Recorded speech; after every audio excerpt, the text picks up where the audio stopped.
So as I said, my name is David Flory, and there's a few dates on there, not very important for all of you, but just I'm 54 years old, born 25th of August. I went to a normal comprehensive school. My first job was for a company called Raycall Microelectronics. They're a research company. Actually, they were quite advanced at the time because they were making ASIC technology for the military, enemy countermeasure stuff. So really very interesting, very young to do it, and quite interesting. They actually sponsored me to go to university, or polytechnic as it was. I did a degree in electronic engineering. 87, got married to Deborah, my wife, who's sitting on the end there. 91, my eldest son born, and then Luke was born in 1994. So during my working life, I'm not working right now, still employed by Samsung, but not actually going to work. I work for 5 major semiconductor companies. Some of those companies you probably know: Mitsubishi, Sharp, Sanyo. Maybe Lawton is a bit rare, but Samsung was a tough job. I ended up being sales director there in the UK. Yeah, interesting times. During my life, I played quite a lot of sport when I was young, football and squash and all sorts. And in 2008, I did a sponsored event, which was quite interesting. It was 3 days to Amsterdam. Finish point was quite good, as you can imagine, but it's a lovely place. And I did 80 miles per day for 3 days. So I was very interested in cycling at that stage because for some reason I stopped playing football and the squash was a bit too energetic. And in 2010, I was doing a lot of mountain biking, and my left leg seemed to have a lot of problem. It wasn't hurting, but it was just, it was a situation where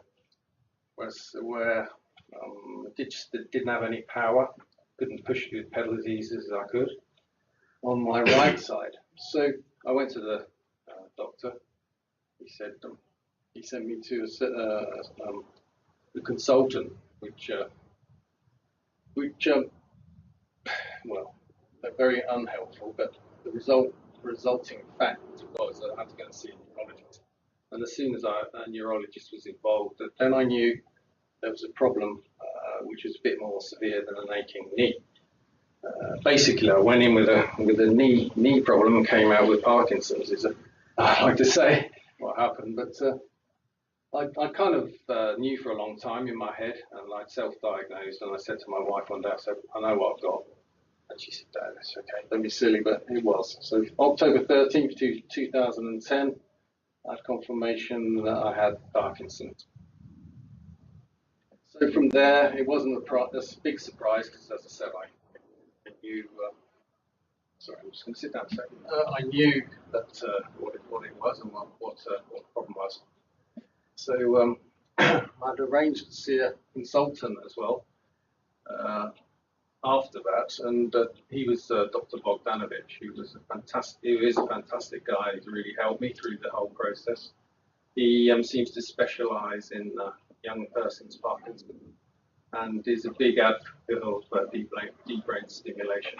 So I worked with him for a long time, and eventually we started to move forward. Initially, my medication was also very low dosage. I took the Rasagiline for 1 year, and basically went on as though nothing was happening. Nothing had happened. And I was thinking, well, what do I do? Who do I tell? So I didn't tell anyone. My wife knew, and a few others, not even my kids for a little while. I didn't tell anyone. I carried on working for quite some time. But I guess after Rasagiline, I was introduced to Rapinarole, and that is not a good drug. For me, it was a real problem. I did not do anything like gamble the house away or have lots of affairs, but I did. I was always talking to my wife about her having affairs. In my mind, she always did. I'd ring her many times a day, and I'd ring her all night. And when I was traveling, trying to look at telephone numbers, it was horrible drug. Eventually, we got through that, and I stopped taking it. And within sort of 4 weeks, all of those issues went away. And then I moved to dopamine through Madapar. So Madapar is what I'm taking now, and still pretty effective, I'd say. Because if you could do move on. What I want to do now is focus 2015 to 2016. So 6 years after diagnosis, my symptoms were becoming worse and worse. I was getting terrible cramp in my right foot, which is quite a surprise because the left leg was the issue to start with. And then I don't know why, but my right foot was a real problem. I'd lie on and I couldn't sleep at all. Well, I could sleep about 2 or 3 hours a day max. I'd lie on the floor, I'd be in pain. I'd disappear from my friends when they were out for dinner. Couldn't do anything. So at that point, became sort of difficult to live life as it was, and I had to tell work and get involved in all sorts of difficult decisions. And in January 2016, I was on a business trip in Korea, and the whole thing just went horribly wrong. And I had terrible cramp in a meeting. I was sick, which meant my medication was very low. I didn't have any medication. It was in an awful state. And having then to come back from Korea by myself with cramp and getting through Paris and all those things I did, it just became impossible. So after that, I went back to Dr. Bogdanovich, and we kind of focused on DBS as being the way forward. So the DBS decision, I hoped all along that DBS would be an option, and when it became a reality, I jumped at it. I mean, for me, it was complete no-brainer. If you know what I mean. But it was a no-brainer, and for me, I had no alternative. It's not for everyone, I understand that, but it was for me because Dr. Bogdanovich was very clear that with my symptoms, it's something that could be resolved by this operation. So I had a bilateral implant, both sides of the head, and the leads connected and the battery put in, pretty much all in one go during the operation. I went into the operation thinking I might have maybe 1 electrode, possibly 2, depending on how it went. But I didn't think I'd have the battery all in one go, which I did, and I was home 24 hours after finishing, after the operation, which looking back was probably a little bit too quick, but that's me. I'm a little bit stubborn when it comes to those things. I was ready to go home in my head, so I did. But anyway, 11 months have gone by, and I've been able to do much more. As you can see, I'm here today. Before the operation, I could have never done this. It would have been totally impossible to even think about it.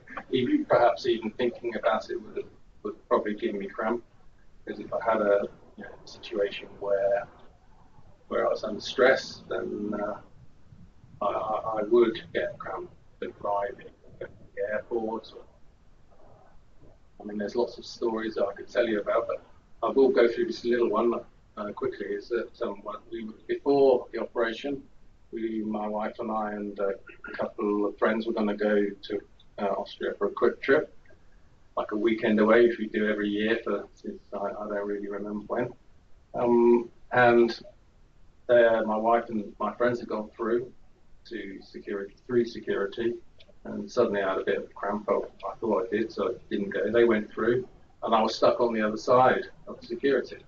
So my wife frantically ring, "Where are you? Where are you?" I said, "Okay, don't worry, I'll be there in a minute." So basically, in the end, she got a wheelchair. She stuck me in the wheelchair, took me to the gate, and said, "You're coming on holiday." So I did make it, but it was more the thought that I wouldn't be able to make it that brought the cramp on, rather than the cramp itself.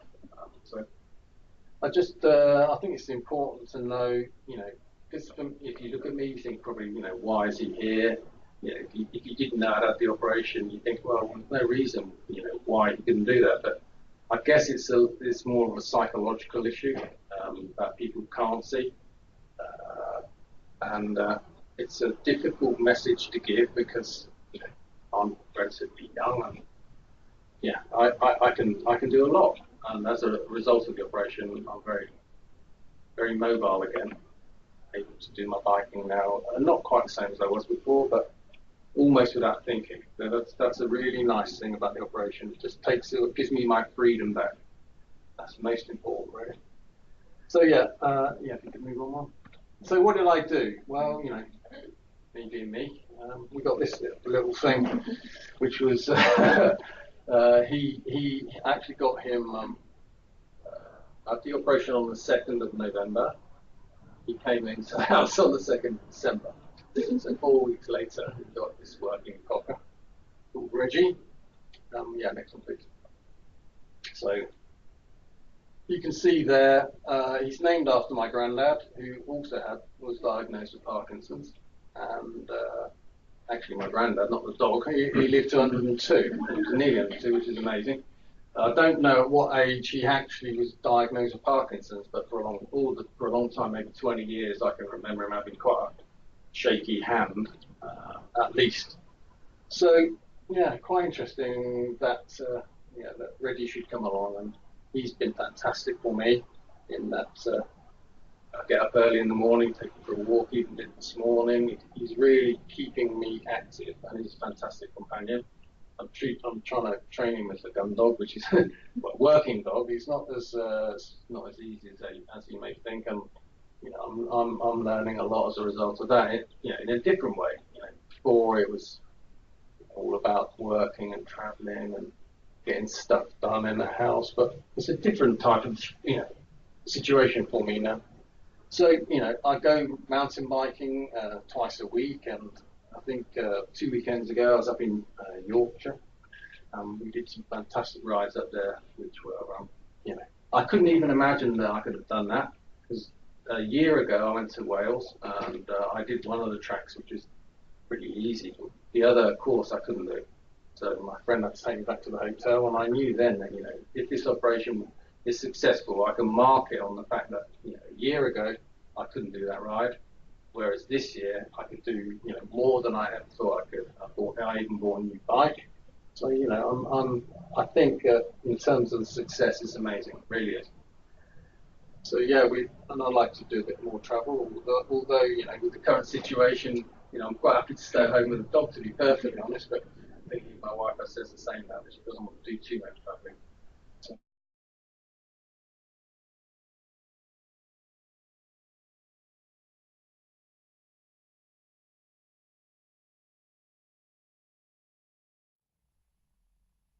Hi, I just wanted to tell you about a trip I made to the John Radcliffe Hospital in Oxford. I've been keen for a while to see a deep brain stimulation operation, and chatting to one of the neurosurgeons there at a conference recently, we set this up. So I turned up about 8:30, and first of all heard a bit about the patient. So this was a guy 52 who's had Parkinson's for 5 years. His main problems actually are rigidity, not a massive tremor, but it was the rigidity that was impacting on day-to-day life, and I'll tell you a little bit more about that later. So first thing after getting into theatre gowns was to go into the operating theatre. In the kind of prep room, I guess it was, I first met the patient, and the theatre staff and the junior and members of the surgeon's team were basically putting a metal frame, a stereotactic frame, onto the patient's head. This was local anaesthetic, and I guess it was being kind of screwed onto the head through the local after having had the local anaesthetic. The information booklet that the hospital give out describe it as kind of wearing a hat a number of sizes too small for you. I mean, I think with the local anaesthetic it wasn't too painful, just uncomfortable having to wear this big frame on your head for a number of hours. So what then happened was that the patient was wheeled to the CT scanner down the corridor, and had a CT scan with this frame in place, and that's really important, because the frame has got some sort of carbon poles within it, which were used later on to kind of calibrate precisely the the kind of precise measurement of the brain. So what we then did was we took the CT scan disc upstairs to a computer. So a few weeks earlier, the patient had an MRI scan, and through that MRI scan, a really detailed picture of the brain had been taken. And the surgeons were then able to map the precise point in the brain, the subophthalmic nucleus that they wanted to target through the deep brain stimulation. And looking at that detailed MRI, you got the precise point, and then also working out the kind of route in which you wanted to get the probes from the skull down through the brain to affect that kind of target area. There were some places to avoid, and so the surgeon kind of mapped out that route on the computer using the MRI scan. What they then did, when having kind of mapped out the route precisely, was to superimpose on top of that image the CT scan that they'd just taken, and because of the carbon poles from the frame, you could then actually calibrate really kind of precisely what the kind of angle, what the kind of depth, where you were going to start to, where you're going to introduce the probes to get through to that precise bit of the brain. So you kind of match the CT scan with the MRI scan, and then get some kind of precise readings.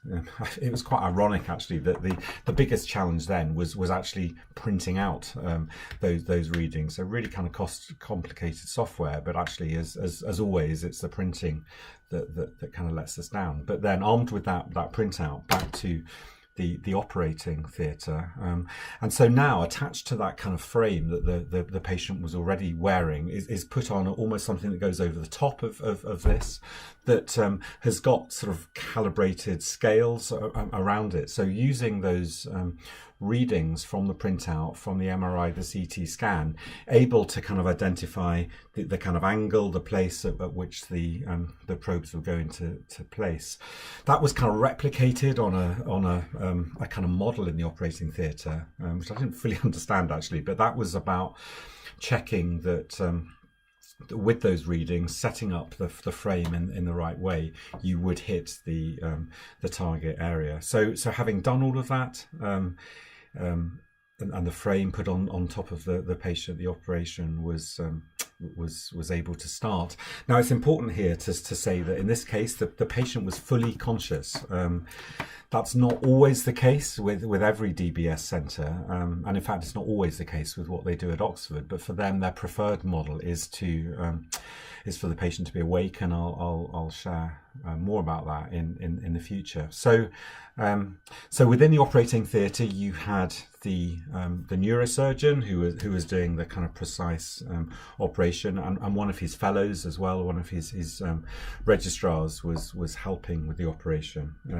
There was then a neurologist, the patient's neurologist, who had assessed him for DBS surgery and been involved in kind of decision making about whether this was the appropriate way forward. And then there was I want to say a Parkinson's nurse, but actually she was the surgical nurse. So it isn't just Parkinson's she deals with.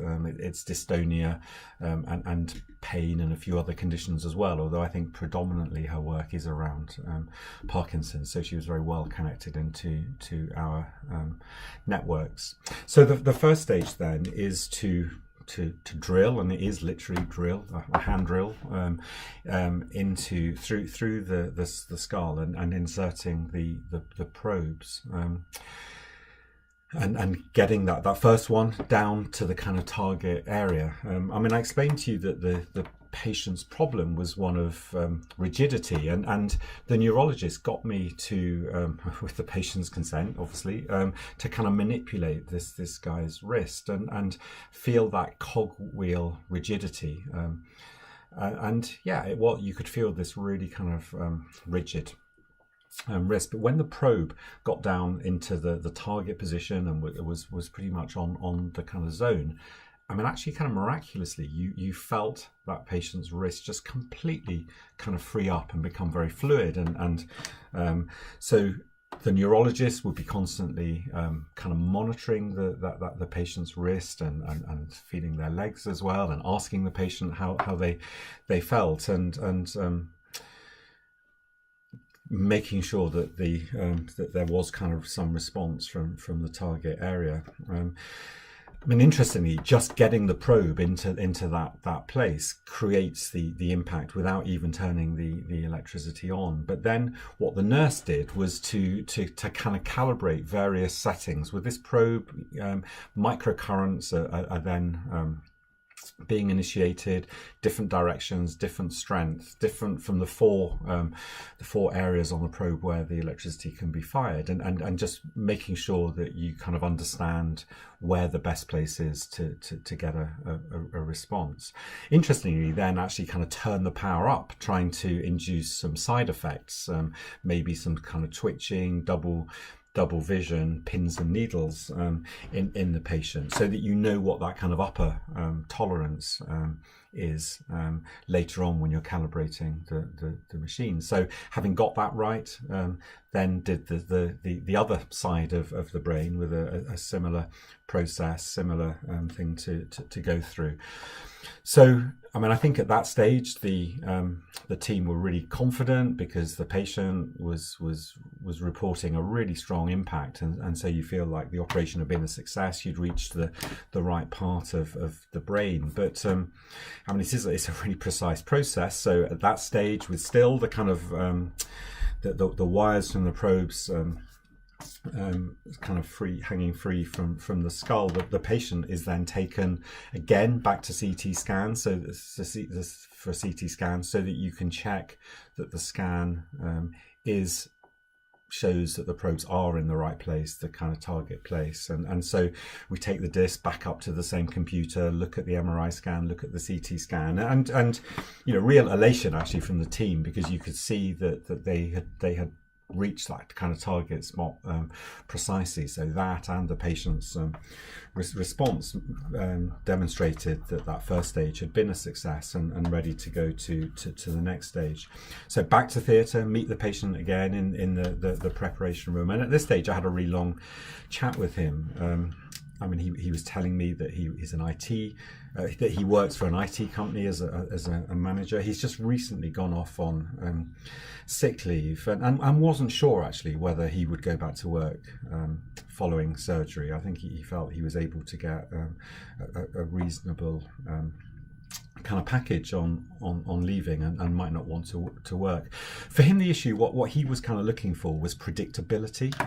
Because of the motor fluctuations, the on-off, the rigidity, he would say that just life was a real struggle in terms of you go to a restaurant, could you sit down for 10 minutes or could you sit down for 2 hours? Could you drive on that long journey? Would you after 20 minutes find that you just had to stop and wouldn't be able to continue because of the fluctuations?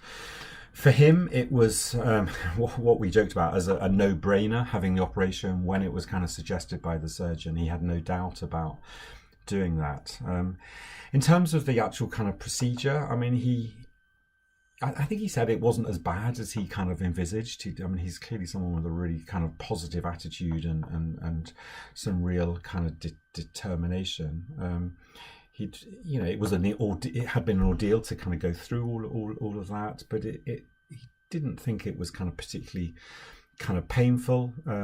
And he was so excited about the flexibility, the fluidity in his movement that he'd already started to experience. So as we were chatting on something, I suddenly realised that the anaesthetic team were waiting to put him to sleep. So we stopped our conversation. He then had a general anaesthetic and back into theatre. And what happens then is that the kind of battery that's going to fire these electrical impulses into the brain is attached kind of around here. I think they're saying that for women, particularly women who want to wear low tops or whatever, that can actually be put down lower into the stomach. But for this guy, this was the kind of site that they were aiming for. I mean, actually, this was the I don't know, if you're squeamish about operations, I guess this was perhaps the more challenging bit, because what they had to do was kind of create a kind of pocket under the skull where you could create a kind of channel down to around here, and then another channel just underneath the skin down to where the kind of battery is implanted. So it's basically kind of threading, kind of knitting needle through to create that channel, and then pulling the electrical wires through, and then down through this, attaching it, making sure that the attachments are kind of working, and then spending actually probably most of the operation actually kind of sewing this up in a really kind of neat way to make sure that there aren't any permanent scars. Having checked that the power was working, the kind of battery was working, the power actually is then turned off, so the patient kind of stays overnight in hospital, goes home the next day, and then actually it'll be 5 or 6 weeks later that the patient will come back for a 3-hour appointment with the nurse. They'll turn the machine on. The reason they don't turn it on immediately actually is because there is this kind of stun effect that, as I explained, that happens just through putting the probes into that bit of the brain, and they want to wait for that all to go after a few weeks, so that they can really get the kind of measurements correctly. So starting with the kind of the point they got to in the operation in terms of how much current to use, which bits to which direction to fire, they would then start that kind of detailed calibration to make sure that the patient gets full functionality from this. Again, the battery is something that lasts a long time, that can be charged kind of remotely. And interesting, the patient goes home with almost a kind of TV remote control, so that they can make fine tunings themselves to the power of the stimulator. To get it right. A lot of people have to travel a long way, and you don't want to travel an hour and a half just for the nurse to do a fine tuning. So people are trained to do that themselves. So it'll probably take about a year, I think, for the nurse and the patient to really get that fine tuned, I suppose, because you're perhaps reducing the medication, you're changing the power of the stimulator, and wanting to get that right to give the maximum impact for the patient. And then I guess as Parkinson's progresses, that needs to be changed on a regular basis. So I mean, clearly not a cure for Parkinson's. You're just dealing with the symptoms. You're creating perhaps a number of years where you're giving this kind of new window of opportunity, I guess, for patients. So really exciting to see all of that. I think it was a great insight into how a team works. I think it's fantastic to talk to the surgeon, James Fitzgerald, about the DBS network that has been created and has now been moved into the Excellence Network. So all of the kind of 13 centres sharing their data, sharing their outcomes, looking to do research around outcomes for people having DBS, and he was very positive about the support the Excellence Network has given him and the network around all of that. Talking to the nurse and the way that she's involved increasingly in the Excellence Network, telling me about a meeting that they'd had with Suma just a couple of weeks ago, looking at how their network can be positioned within the Excellence Network to help spread best practice.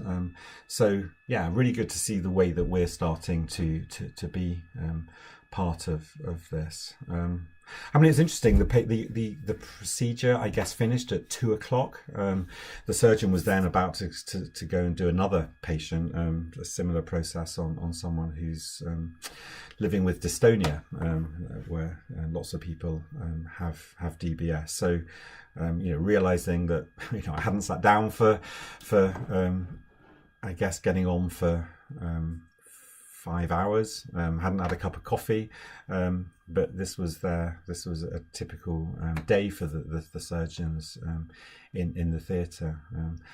I think we often kind of highlight problems in the health service and gaps in the service, but it was just fantastic, I think, to see a really professional, expert, committed, dedicated team providing a fantastic service, and seeing the way that the patient could see, in the middle of the operation, some dramatic improvement, was really optimistic about the future, and very positive about the experience that he'd gone through. So